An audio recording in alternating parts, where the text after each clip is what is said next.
안녕하세요. 오늘도 서연살롱을 찾아주셔서 감사합니다. 서울에 사는 40대 여성이에요. 그거 아세요? 오래전 보았던 법정 영화에 이런 내용의 대사가 나와요. 도저히 깰 수 없을 것 같은 완벽한 논리로 무장된 사건도 아주 작은 부분의 논리만 깨져도 순식간에 전체가 무너진다. 요즘 세상 돌아가는 걸 보면 이 말이 틀리지는 않은 것 같아요. 잘 나가던 아이돌도 학창시절에 벌인 나쁜 행동이 탄로나 순식간에 연예계에서 퇴출이 되고 수십 년간 권세와 영화를 누리던 인물도 미투 한 방에 훅 가곤 하니까요. 하지만 이런 일들이 흔하게 일어나는 것도 아니고 영화 속에서처럼 드라마틱하게 벌어지는 게 아니라서 그동안 나와는 상관없는 걸로 생각하고 살았어요. 그런데 제게도 이런 일이 일어났지 뭐예요. 그것도 제 인생에서 가장 암울했던 그 순간에 말이죠. 덕분에 저는 저를 올가매고 있던 결혼이라는 올가미를 벗어던지고 예전의 제 모습을 되찾을 수 있었어요.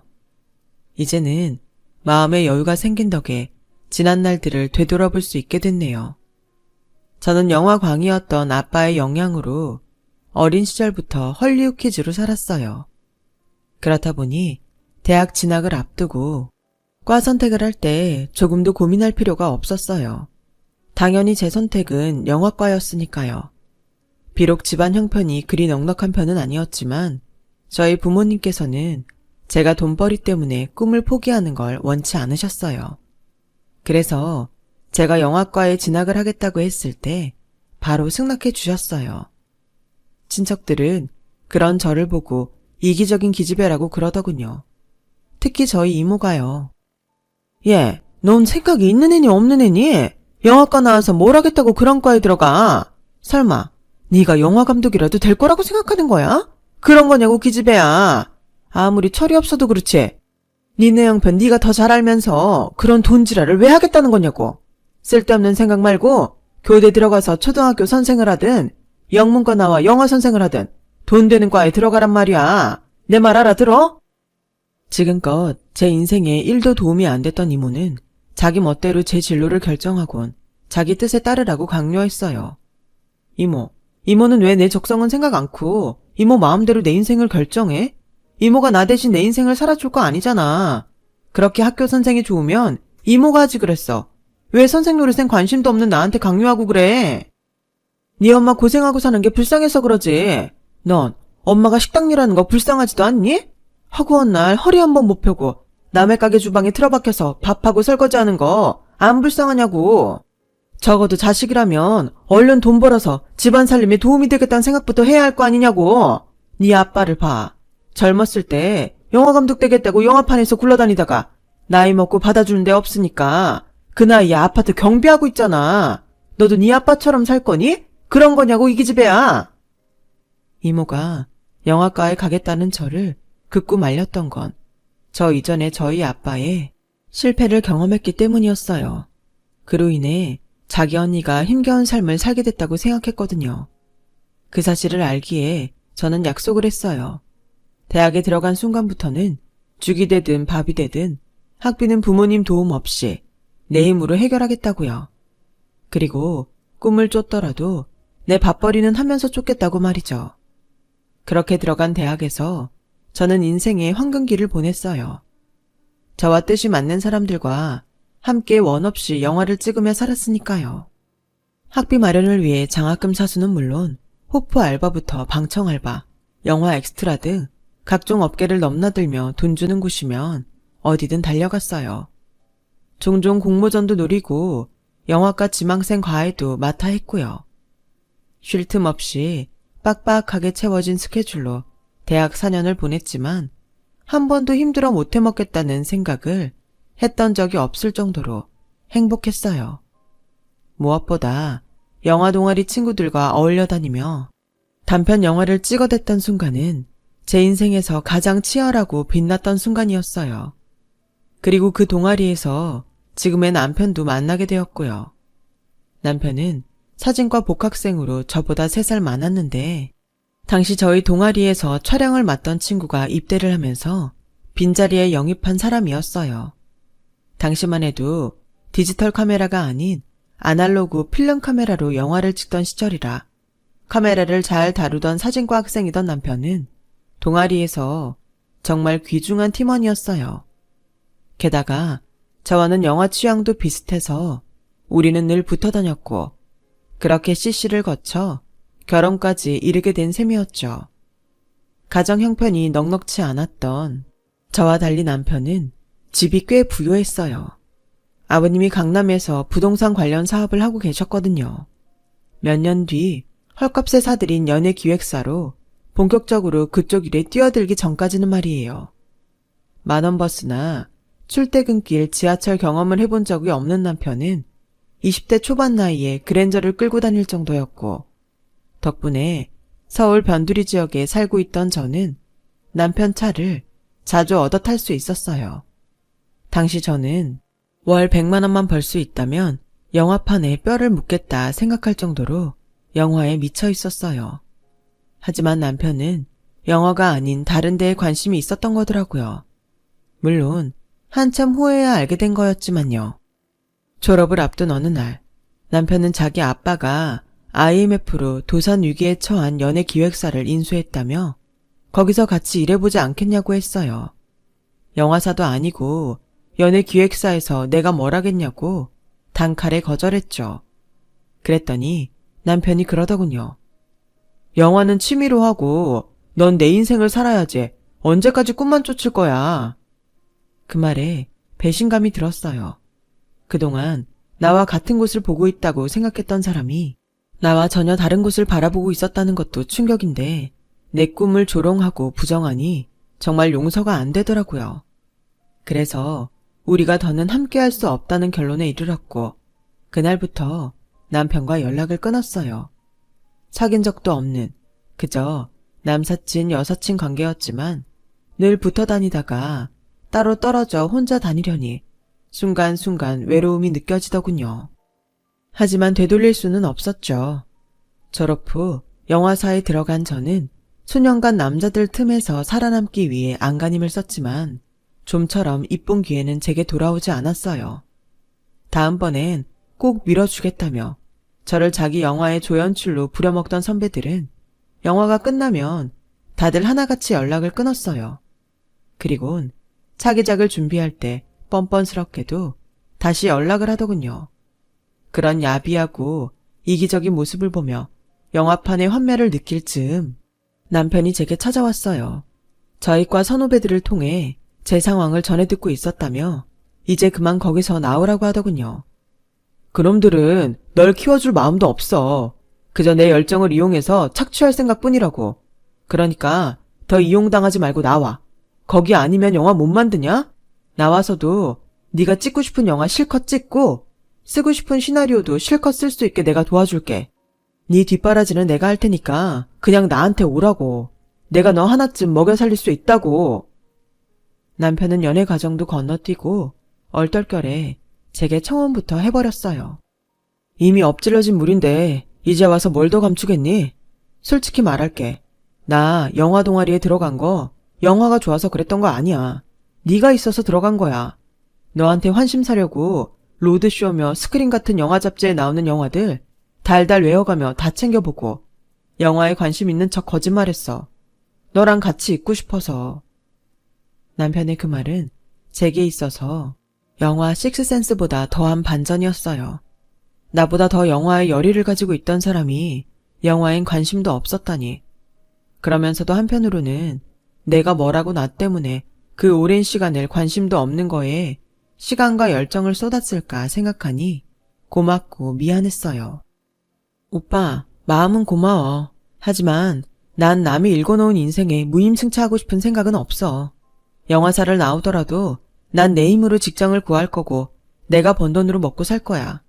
그러니까 오빠는 그냥 나랑 연애하자. 결혼 말고 연애부터 시작하자고. 그렇게 우리는 헤어진 지 4년 만에 다시 만나게 되었고 이번엔 남사친 여사친이 아닌 연인이 되었어요. 영화사를 나온 저는 동기가 하는 학원에 나가 영화과와 극작과를 준비하는 학생들을 가르치기 시작했고 틈틈이 동아리 선후배들과 만나 단편 영화를 찍었어요. 제작비 마련이 힘들었기에 각자 주머니를 털어 장비를 빌리고 집에서 싸온 도시락을 먹는 초라한 현장이었지만 가슴에 품은 꿈만은 할리우드 블록버스터급이었어요. 시대가 변해서 필름 카메라가 아닌 디지털 카메라로 영화를 찍기 시작하면서 조금 더 손쉽게 촬영하고 후반 작업까지 할 수 있게 됐어요. 그렇게 찍은 영화는 남편이 아버님 회사 옥상을 빌려줘서 그곳에서 야외 상영회를 하곤 했어요. 관람료는 무료였지만 객석을 채운 건 저와 스태프들 그리고 지인들이 대부분이었지만 말이에요. 시간이 지나면서 함께 영화를 만들던 친구들은 하나씩 떨어져 나갔어요. 관객이 찾지 않는 영화에 시간과 열정, 그리고 가벼운 주머니를 털 이유가 없었던 거죠. 그렇게 조금씩 영화 감독의 꿈은 멀어져 갔고 저 역시 영화가 아닌 생업이 생활의 중심이 돼버렸어요. 그리고 그 무렵 남편이 청혼을 했어요. 둘 다 나이도 찼고 안정된 직장도 가지고 있었기 때문에 더는 결혼을 미룰 이유가 없었거든요.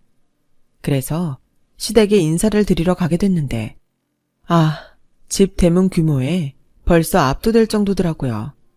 우리 집 낡은 초록 철대문과는 완전 다른 퀄리티와 규모였거든요. 내가 이런 집의 며느리가 되겠다고 들어가도 되는 건가? 걱정이 됐어요. 싼 값에 인수한 연예기획사가 꽤 수익을 내서 돈 좀 벌었다더니 그 말이 빈말이 아니었던 거예요. 집만 봐서는 대기업 회장집이라고 해도 믿을 정도더라고요. 남편을 따라 집 안에 들어가 보니 내부 규모도 장난이 아니었어요. 거실에서 야호를 외치면 정말 메아리 칠 것 같은 수준이었거든요. 살면서 상대의 부합에 주눅 들어본 적이 없는 저였지만 그날은 정말이지 제가 땅바닥을 기어다니는 개미가 된 기분이었어요. 시부모님은 딱히 저를 반기지도 내치려 하지도 않는 분위기였어요. 제가 거실 소파에 앉고도 몇 분간 침묵이 흘렀어요. 아버님은 생각에 잠기신 건지 아니면 말조차 하고 싶지 않으신 건지 입을 꾹 다물고 계셨거든요. 보다 못한 남편이 나서서 제 자랑을 늘어놓기 시작했어요. 유명 영화사에서 일하다 현재는 대입 전문 입시학원에서 아이들을 가르치고 있다고 말이죠. 한참 얘기를 듣고만 계시던 아버님은 저를 빤히 보시며 그러셨어요. 영화과를 나왔다고? 대표작은 있고? 상업영화로는 입봉을 못했습니다. 단편영화 작업을 주로 했습니다. 그걸로 그림이 되겠어? 간판이 있어야 뭐라도 맡기지. 그러자 남편이 해외 단편영화제에서 수상한 적이 있다고 대답했어요. 말이 영화제지 상금도 없고 항공권 지원도 안 돼서 수상 소식을 이메일로 들어야 했던 작은 영화제였죠. 그래, 영화과 졸업에 해외 영화제 수상 경력이라. 그 정도면 그림은 나오겠구만. 알았다. 결혼해라. 마치 취업 인터뷰 보듯 5분 남짓한 시간 동안 아버님과 대화를 한 저는 결혼 승낙을 받았어요. 그것도 찜찜하게 가까스로 통과했다는 인상을 지울 수 없게 말이죠. 시댁에서 나오면서 남편한테 아버님의 말씀의 의미가 뭐냐고 물었더니 사실 엄마가 우리 결혼을 탐탁치 않아 하시거든. 그래서 아빠 딴에는 자기 장점을 좀 부각시켜주고 싶으셨던 것 같아. 다 자기 위한 거니까 너무 마음에 담아두지 마. 그땐 그 말을 대수롭지 않게 넘겼어요. 사실 양쪽 집 형편이 제 눈에도 확 드러날 정도로 차이가 져서 저를 반대하는 어머님 마음도 조금은 이해가 갔거든요. 그때 그 말을 그렇게 쉽게 넘겨선 안 되는 거였는데 말이죠. 시댁에 인사를 드리고 온 지 며칠이 지나 남편은 우리 부모님께 인사를 드리러 왔어요. 남편 집을 못 봤으면 모를까 엄청나게 삐까뻔쩍한 집을 보고 온 후라 더욱 우리 집이 초라해 보였어요. 하지만 초라한 살림과 다르게 남편을 환대하는 부모님의 마음만은 최고였죠. 아빠는 아들이 없던 터라 내심 제가 빨리 결혼해 사윗감을 데려오길 바랐던 아빠는 연신 한바구음을 지으시며 좋아하셨어요. 그건 엄마도 마찬가지였죠. 끊임없이 먹을 걸 내오시며 사윗감이 먹는 모습을 흐뭇하게 바라보셨거든요. 이런 환대에 남편도 신이 났는지 평소보다 목소리가 한 옥타브는 올라가 있더라고요. 광대뼈는 아주 살가죽을 뚫고 뛰어나올 기세였고요. 그래, 자존심은 좀 상하지만 그래도 엄마 아빠가 이렇게 좋아하시는데 뭘 더 바라겠어. 살면서 내가 잘하면 시부모님께 인정도 받을 수 있을 거야. 저는 속으로 이런 턱도 없는 생각을 하고 있었네요. 나중에 스스로 제 발등을 찍고 싶은 심정이 될 거란 걸 모른 채 말이죠. 그렇게 저는 한참 기우는 결혼을 하게 됐어요. 상견례 때도 그렇고 저희 집에서 예단비를 보냈을 때도 그렇고 시어머니와 시누이는 기가 막히다는 표정으로 헛웃음을 지었어요. 대놓고 웃는 것도 아니고 교양 떨며 슬쩍 피식피식 웃는데 정말 매 순간 참기 힘들 정도였죠. 그래서 남편한테 그 말을 했더니 엄마가? 에이, 자기가 잘못 봤겠지. 우리 엄마는 워낙 부잣집에서 자라서 사실 돈엔 그다지 그 관심이 없어. 내 동생도 그렇고 그런 걸로 사람 판단할 정도로 몰상식한 사람들 아니니까 마음 쓰지 마. 오늘만 해도 그래. 예단비가 적었으면 절반이나 되돌려 주셨겠어? 더 달라고 하면 모를까. 자기가 결혼 앞두고 예민해져서 그러는 거야. 남편은 눈치가 없는 건지 자기 가족에 대해 착각을 하고 사는 건지 몰라도 매번 제 착각이라고 했어요. 하지만 당한 사람은 알잖아요. 상대가 나를 어떻게 보는지 말이에요. 차라리 대놓고 혼수가 적다거나 예단비가 이게 뭐냐거나 속 시원히 말을 해줬으면 속앓이는 안 할 텐데 이건 누구 속 터지게 하라는 것도 아니고 말이죠. 처음부터 내 마음에 드는 시댁 식구가 어디 있겠냐며 엄마는 시간이 지나면 나아질 거라고 했지만 그 말이 별로 위로가 안 되더라고요. 그렇다고 겉으로 드러난 일도 아닌데 이런 걸로 결혼을 못하겠다고 하긴 좀 애매하고 하여튼 찜찜한 기분으로 식장에 들어가게 됐어요. 결혼을 하고도 저는 저대로 일을 하고 남편은 아버님 회사 일을 도왔어요. 서로 일이 바빠서 연애할 때처럼 자주 데이트를 하지는 못했지만 그래도 우리 부부는 친구처럼 편한 관계를 유지하며 살았어요. 그렇게 결혼하고 처음 맞는 설이 되었어요. 설은 지역마다 밤에 차례를 지내는 집도 있고 아침에 지내는 집도 있어서 남편한테 자기네는 언제 차례를 지내냐 물었더니 안 지낸다는 거예요. 그러니 걱정 말고 설이랑 추석엔 제 친정에서 편히 쉬다 오라나요? 정말 그래도 돼? 그래도 어머님께 여쭤봐야 하지 않을까? 정 불안하면 그러든가. 그래서 어머님께 전화를 걸어 여쭈어 보았더니 남편 말대로 명절에 차례를 안 지낸다며 친정에나 다녀오라고 그러시더라고요. 어차피 그이도 회사 일로 바빠서 집에 없을 테니 괜히 명절이라고 찾아올 거 없다. 나도 친정에 갈 거라 집에 없을 테니. 그 말에 속으로 쾌재를 불렀어요. 기혼 여성들한테 명절 스트레스가 얼마나 큰데 그게 없는 삶이라니 이게 웬 횡재냐 싶었죠. 거기다 남편도 회사에 일이 있다며 자긴 설 전에 미리 장인 장모님을 찾아뵐 테니 설엔 저만 친정에서 쉬다 오라고 그러더라고요. 어떻게 그러냐. 나도 그냥 당일 오전에 인사만 드리고 올게. 에이, 결혼하고 첫 명절인데 어떻게 그러냐? 그럼 내가 더 미안하잖아. 정말 나 친정에서 며칠 있다 와도 돼? 자기만 혼자 집에 두고? 그렇다니까. 어차피 회사 일이 바빠서 퇴근을 할 수 있을지 없을지도 몰라. 연예 기획사한테 명절은 1년 중 가장 바쁜 때니까. 남편 말을 듣고 보니 이해가 갔어요. 우리야 명절에 가족들끼리 모여서 TV도 보고 화투도 치고 놀지만 연예인들은 바쁘게 방송 출연도 하고 여기저기 행사도 뛰니까요. 그걸 총괄하는 회사인데 안 바쁘면 그게 더 이상한 거죠. 그래서 그 후로도 명절엔 마음 놓고 친정에서 보낼 수 있었어요. 명절도 그렇고 시부모님 생신도 따로 뭘 안 하는 집이라서 직장 생활을 하는 저로서는 이보다 좋을 수는 없는 상황이었죠. 시집 와서 집안 행사를 치른 거라곤 시누이 결혼식 정도였어요. 그나마도 상견례도 안 하고 바로 식을 올리는 바람에 결혼식 당일에만 식장에 가서 얼굴 보고 끝이었죠. 이렇게 편하게 결혼 생활을 해도 되나 싶을 정도였어요. 결혼 전에는 저를 탐탁지 않아 하는 시어머니와 시누이 때문에 마음고생을 하긴 했지만 오히려 결혼 후에는 얼굴 볼 일도 별로 없어서 서운할 일도 없었어요.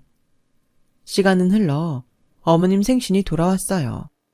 이번에는 생신상을 차려드리고 싶은 마음에 남편을 시켜 어머님께 미리 올해는 생신 때 따로 지인들과 약속 잡지 마시라고 제가 생일상 차려드리겠다고 말씀드렸어요. 미리 마트에 들러 한우랑 해산물도 사놓고 홈파티 용품도 사두었죠. 만발의 준비를 하고 생신날 당일 시댁에 들러 상만 차리면 됐어요. 그런데 저를 데리고 시댁에 가기로 한 남편이 3시간 넘도록 연락도 없지 뭐예요. 그래서 전화를 했더니 글쎄, 자기야, 어디야? 음식 준비 다 됐는데 왜 아직 안 와? 빨리 가서 파티 용품도 세팅해야 한단 말이야. 아, 내가 말 안 했나? 어쩌지? 엄마 친구분들이랑 약속 있다고 생신상 차릴 필요 없다고 했거든. 내가 전한다는 걸 깜빡했다. 미안해 자기야. 그리고 나 회사에 일이 좀 생겨서 늦을 것 같아. 미안. 아니, 그런 거면 미리 말이라도 해주던가. 음식 다 해놓고 기다리는데 이제 와서 이러면 어떡해요. 잔뜩 준비한 음식을 보니 열불이 나서 그냥 있을 수가 없더라고요. 한우 투풀에 낙지도 직접 목포에서 공수한 거라 재료값만 해도 저희 집 한 달 식비보다 더 나갔는데 말이죠. 그래서 기왕 한 거 맛은 보시라고 음식을 바리바리 싸들고 시댁으로 향했어요. 집에는 도우미 아주머니 혼자 계시더라고요. 아니 이게 다 뭐야? 이걸 혼자 다 했어요? 네, 시집와서 지금껏 시어머니 생신상 한번 챙겨드린 적이 없었잖아요. 명절 때도 오지 말라고 하시고. 그렇다고 매번 손 놓고 있는 것도 며느리로서 도리가 아닌 것 같아서요. 그러자 아주머니 표정이 싸하게 변했어요. 그리곤 한숨을 푹 쉬더니 내가 어지간하면 이런 말 안 하려고 했는데 자기가 참 불쌍해서 더는 가만히 못 있겠네.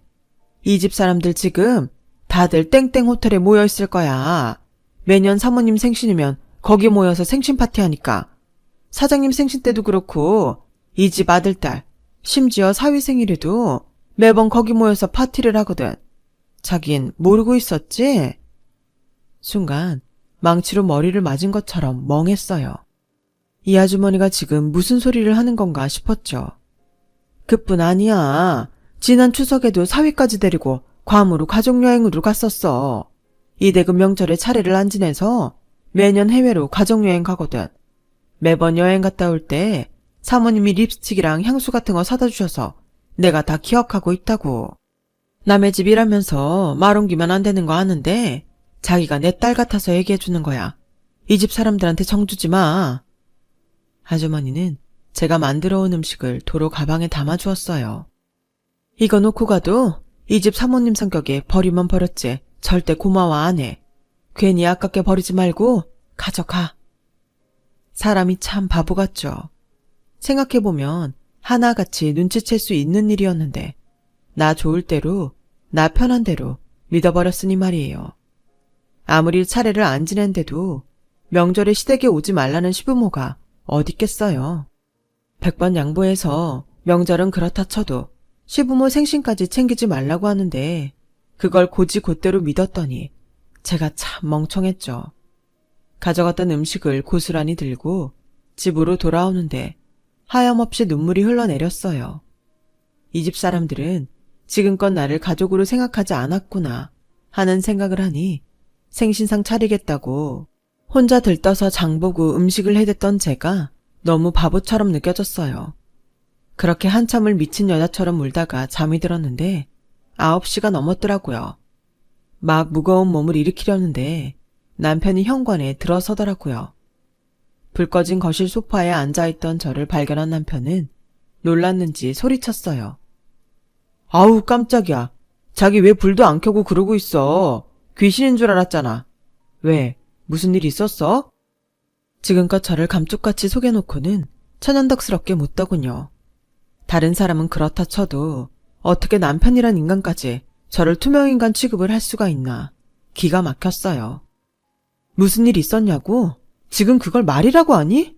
나만 쏙 빼고 니들 가족끼리 모여서 파티하니까 그렇게 신나디? 이 시간까지 놀다 온 거 보니까 아주 신났던 모양이다. 다른 사람은 그렇다 쳐도 어떻게 자기마저 날 이렇게 비참하게 만들 수 있어? 내가 뭘 그렇게 잘못했다고 나한테 이러는 거냐고. 이럴 거면 왜 나랑 결혼했니? 잘난 집 딸 데려다 살지. 왜 하필 나를 택해서 이렇게 비참하게 만들어? 네가 뭔데 날 이렇게 힘들게 하냐고. 이제야 상황 파악이 된 남편은 제 앞에 무릎을 꿇고 빌었어요. 나도 이러고 싶지 않았어. 엄마랑 아빠는 자기 안 보겠다고. 그렇다고 싫다는 사람들 앞에 당신 데리고 가면 당신만 더 힘들 텐데 내가 어떻게 할 수 있었겠어. 미안해 자기야. 내가 정말 미안해. 제 손을 붙들고 울먹이는 남편이 정말 낯설게 느껴졌어요. 정말 이 사람은 나를 위해 그랬던 걸까? 의구심만 들었죠. 그때부터였어요. 남편과 헤어질 결심을 한 건. 다만 지금 이렇게 헤어져주면 그동안 나를 무시하고 따돌린 시댁 식구들만 좋은 일을 시키는 것 같아서 그렇게는 못하겠더라고요. 그래서 때를 기다리자 싶었어요. 복수는 그 사람이 가장 힘들 때, 그래서 내 도움이 가장 간절할 때 손을 놓는 걸 테니까요. 그렇게 복수의 칼을 갈고 기다렸어요. 제가 모든 사실을 알게 된 후에도 시댁 식구들은 여전히 저를 따돌리고 가족 행사를 이어갔어요. 남편도 제게 차라리 모른 척하라고 그게 더 편하다고 하더군요. 그런데 얼마 뒤 남편 앞으로 이상한 소장이 날아온 거예요. 그런데 글쎄 소장에 제가 아버님이 운영하시는 연예기획사의 사내 이사로 등재돼 있지 뭐예요. 순간 결혼 전 아버님이 제게 했던 말이 떠올랐어요. 제 전공 학과와 해외 영화제 수상 얘기를 들으시곤 그림은 나오겠다며 결혼을 허락해 주시던 그 순간이요. 그래도 확인은 해봐야겠다 싶어서 남편한테 전화를 했더니 투자자들이 회사의 전문성이 떨어진다는 말을 자주 해서 그쪽 계통에 관계된 작업을 해온 저를 사내 이사로 올렸다나요. 자기도 알다시피 애초에 우리 아빠는 연예기획사를 할 생각도 없었잖아. 세입자가 보증금 다 까먹고 밀린 월세도 못 내겠다고 배짱을 부리니까 회사를 뺏어버린 거니까. 다행히 이쪽 일이 돈 되는 일이라 결과적으로는 잘된 일이었지만 툭 하면 전문성이 떨어진다는 둥 말들이 많아서 자기 경력 좀 팔았던 거야. 그렇다고 자기한테 해가 될 일은 하나도 없으니까 걱정 마. 원래 가족끼리 하는 회사는 식구들이 사내 이사 한 자리씩은 맞는 거니까. 저보고 가족이래요. 그 말에 기가 차서 한참을 웃었네요. 내가 자기네 식구들이랑 가족이었어? 가족 행사에도 초대받지 못하는 내가? 지나가는 개가 다 웃겠네. 됐으니까 당장 내 이름 빼줘. 내 허락도 없이 내 이름 쓰지 말라고. 그리고 회사 돈 해먹은 건 당신이랑 당신 식구들인데 왜 내가 싸잡혀서 소송을 당해야 하는데? 내가 왜 그런 꼴을 당해야 하냐고. 그러니까 당장 내 이름 빼. 어떻게 그래. 그냥 이름만 넣은 것 뿐이라고. 자기한테 피해가는 거 없다니까. 그리고 아빠한테 자기 이름 빼달란 말을 내가 어떻게 하냐. 게다가 이번에 투자 못 받으면 회사가 날아갈 판인데 어떻게 아빠한테 그런 소리를 하냐고. 나도 중간에서 힘들단 말이야. 정 그렇게 빠지고 싶다면 좋아. 당신이 직접 아빠한테 빼달라고 말해. 남편은 전화를 끊어버렸어요. 그 길로 저는 시아버지한테 전화를 걸어 사내 이사로 올린 내 이름을 빼달라고 말씀드렸어요. 그랬더니 버럭 소리치시더군요. 그깟 이름 하나 가지고 지금 네가 내 앞에서 유세 떠는 거냐? 천박하고 구질구질한 집구석 출신인 널 내가 받아들였을 땐 그럴 만한 이유가 있었을 거란 생각은 안 해? 가짜는 영화 몇 번 찍은 것도 감독이라고 추켜 세워줬더니 네가 어디서 이름을 빼라 말아야. 이름 빼갈 거면 당장 이혼해. 별것도 아닌 게 어디서 까불어. 먹긴 놈이 성낸다고 잘못은 자신이 해놓고 오히려 저한테 큰 소리더군요. 이 일을 어떻게 처리할까 고민을 하고 있는데 좀 전까지 저한테 일을 떠넘기고 전화를 끊었던 남편이 다시 전화를 했더라고요. 오늘 밤 동문회에 같이 가자고요. 당신 미친 거 아냐? 나한테 소리칠 땐 언제고 나보고 어디를 가자고? 자기야, 잘 들어. 이번에 투자 못 받으면 우리 회사 정말 끝이야. 아빠 집이랑 땅, 심지어 지금 우리가 사는 아파트까지 다 담보로 잡혀서 위험하다고. 오늘 동문회에 정환이도 온대. 자기, 정환이 기억하지? 우리 동아리 멤버였던 녀석 말이야. 자기한테 좋아한다고 고백했다가 거절당하곤 쪽팔리다고 동아리 나간 녀석 말이야. 정환이네 회사에서 우리 회사에 투자할 의향이 있다나 봐. 그러니까 어떻게든 녀석 구워 삶아서 투자 받아내야 돼. 자기가 도와주면 가능할 거야. 이번 투자만 성공하면 내가 반드시 자기 이름 빼줄 테니까 마지막으로 나 한 번만 믿어줘. 응? 남편의 말에 이거다 싶었죠. 그래서 알겠다고 말했어요. 그렇게 저는 남편과 함께 졸업 후 처음으로 동문회에 나갔고 거기서 남편이 그토록 원하는 투자자인 정환이와 조우하게 되었어요. 남편은 저를 정환이와 둘만 남겨둔 채 일부러 자리를 피해주더군요. 집에 돌아오자 남편은 오매불망 춘향이 기다리는 이몽룡처럼 저를 기다리고 있더라고요. 원하는 대로 잘 됐으니 이름부터 빼달라고 하자 남편은 고맙다며 저를 끌어안고 기뻐하더군요. 그리고 다음날 남편은 제 이름을 사내 이사해서 빼주었어요. 그리고 한 달 뒤 시아버지 회사는 공중분해되고 말았어요. 저한테 모든 상황을 들은 정환이가 투자를 철회했거든요. 이후 다른 투자자를 찾아 나섰지만 오너 일가의 공금 횡령에 월급 체불 등 구질구질한 갖가지 명목으로 소송에 휘말려 있는 회사에 투자할 사람은 아무도 없었어요. 제게 회사 상황을 들은 정환이가 업계에 소문을 내준 것도 한몫했고요. 남편 말대로 저희 시댁은 순식간에 쓰나미에 휩쓸린 것처럼 모든 걸 다 잃었어요. 저희 아파트까지도요. 저는 빨간 딱지가 덕지덕지 붙은 집을 나와 오피스텔을 얻어 살고 있어요. 남편한테는 이혼 서류를 보냈고요. 거기다 제 명의를 함부로 이용한 것에 대해 시아버지와 남편 앞으로 소송까지 걸었어요. 지금까지 저를 투명인간 취급을 해오던 시댁 식구들은 그제야 제가 자기들 눈에도 보였는지 가족끼리 돕고 살아야 하지 않겠냐며 힘들 때 힘이 되어주는 게 가족이라는 멍멍이 소리까지 짓거리며 저를 붙잡으려고 하더군요. 그래서 단칼에 손절하고 돌아섰습니다. 떨어지는 칼날은 잡는 게 아니라는 말을 남긴 채 말이죠.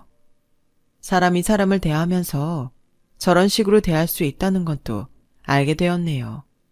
인생 공부 잘했다 생각하고 저는 또 열심히 살아봐야겠습니다. 지금까지 제 사연을 들어주셔서 감사드려요. 건강하시고 항상 행복하세요. 여러분, 사연 댓글에 응원과 현명한 조언 부탁드려요. 좋아요와 구독은 저에게 큰 힘이 됩니다.